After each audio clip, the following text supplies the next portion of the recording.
everybody, welcome back to Comic Strips. Just wanted to go over a couple of things that happened in the news last week that we didn't get a chance to cover in the main show. The big thing that I wanted to talk about was Amazon is finally releasing God of War, the TV show, is in production. How did they show this? They showed this off by giving us our first look at Kratos and Atreus inside of the forest hunting. They listed it off with their journey to the highest peak begins, which is the beginning of the first God of War game, the newest ones with the Norse mythology. It's going to be very interesting. We finally get to see what Ryan Hurst looks like as Kratos. And we also get to see Callum Vinson playing Atreus is going to look like. I'm really interested on how exactly these two look like, just because I'm hoping that it's just kind of a screen test and everything else, just because their costumes still kind of look like cosplay. They don't really look like authentic, this is like in-world, lived-in costumes. They just kind of look like costumes.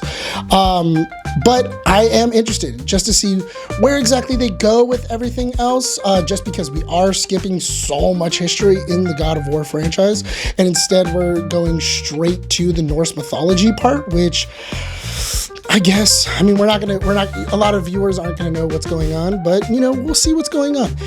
Amazon is pretty good at, fixing and retconning and kind of putting things in order. They did a really good job on Fallout, and they've done really well in adaptations like Invincible and The Boys and everything else.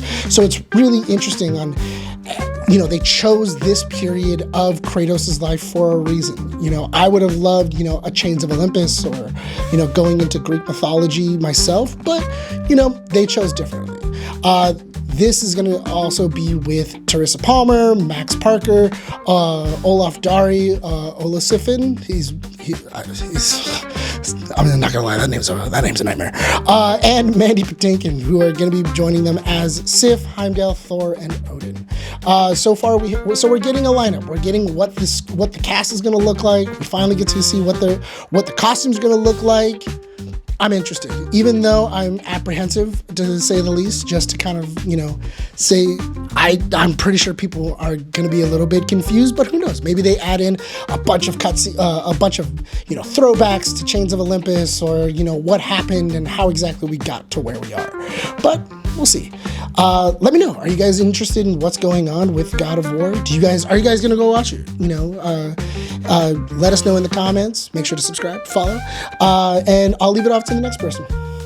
See you on the next one. Ladies and gentlemen, Pokemon Day came and went, and that's what I'm choosing to talk about, because as the only Pokemon fan amongst the nerds here, I gotta talk about it. We didn't talk about it on the show, so we'll talk about it here in Comic Strips. I'm not gonna we're gonna keep that. We're gonna keep that. As I was saying, as the only Pokemon fan amongst the nerds, because clearly no one else here cares, I'm going to choose to talk about Pokemon and what was announced on Pokemon Day. Unfortunately, not like the 25th celebration, this one was a quick one and done. 24 mini presents that went on YouTube, featuring a couple announcements here and there. I will say that the Pokemon franchise has expanded a lot more with a bunch of other games to kind of like have everyone's palate, pleasured in some sort of way. You've got Pokemon Cafe Remix, you've got Pokemon Unite, Pokemon Sleep, Pokemon Go, Pokemon Masters EX, and all of them got an announcement this time around.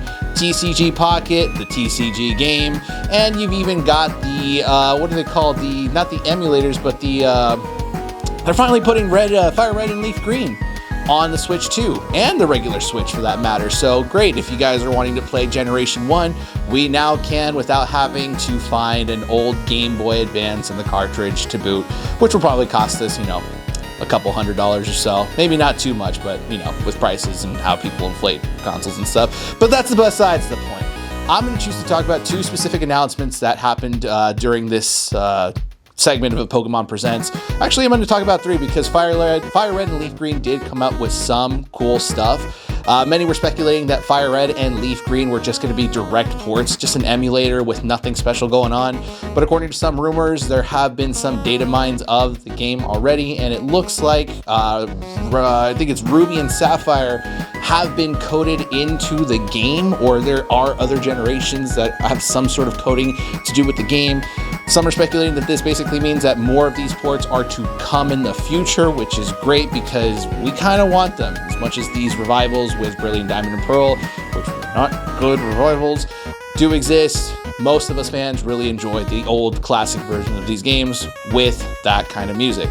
Champions is another one that got announced, and as many assumed, we got in a release date for the Switch 2 version of it, with the mobile port of it coming soon, sometime this year. The only thing that I really want to highlight about Champions, Pokemon Champions, is that someone highlighted that it is an interesting thing to see, that we're finally getting a clear separation of different formats. You have Pokemon ZA be that game for people that want a different version of Pokemon, who want a different version of the battle system, a different method of exploration, storytelling, and all these different things. More casual gameplay with something unique. Then you have Pokemon Scarlet and Violet, which was the last one. As much as I enjoyed it, I do have to admit, graphically, it was terrible. But, you know, that one is a more traditional gameplay of people that actually want to experience Pokemon as they did for the last 30 years. It's a traditional game with traditional settings, and it's kind of meant to appeal to the casual players. You know, it's great. And Champions is coming out to appeal to the hardcore individuals who want to compete in the franchise, and it's great because now we have a clear separation and people don't feel the need to kind of have to fit into a mold that they really don't want to. If you want to play Pokemon casually, you've got Scarlet and Violet, or in this case Gen 10, which will be coming out next year.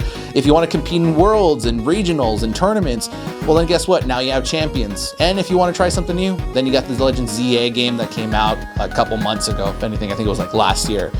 Last but not least, I did mention this before, we finally got the reveal of Gen 10 with Wind and Waves. Finally, we're getting a new region. Massive graphical update, because I don't know why, but water for some reason is how we can distinctly identify if something actually looks good. And for once, the water looks like awesome. It's kind of like they pulled it straight out of Moana in a way, but for the Switch 2 version. It looks that good and that crisp. The island that you're supposedly in, they've showed off a lot more regions and kind of like distinctive biomes, kind of like what we saw with the Blueberry Academy, or I forget the academy that for the DLC that was in Violet and Scarlet and Violet. But you're getting biomes with Pokemon that are specific to there. The game looks great. In all honesty, it looks great. And we got the 3 starters, which I don't remember them by heart right now, but it's Brawit, the little leaf chicken, Pombon, which is the little fire dog, and Gekwa, who is the water salamander gecko looking Pokemon. They're all cute. I've always been a fire starter guy, so I'm obviously going to choose Bomb, because why not? That dude looks like a happy little dude with no care in the world. Look at him. Little puppy right here, little fire puppy. It's cute, right? How could you not say no to that face? It's great. Cannot wait. We do have a full year until this game comes out, which honestly, worth the wait. It's just more to look forward to. And probably we'll be getting more announcements with Pokemon Day coming next year for its 31st anniversary. More than likely, this game will probably be coming out late 2027. But there's a lot to look forward with Gen 10. Big Island kind of seems like it's going to be more exploration.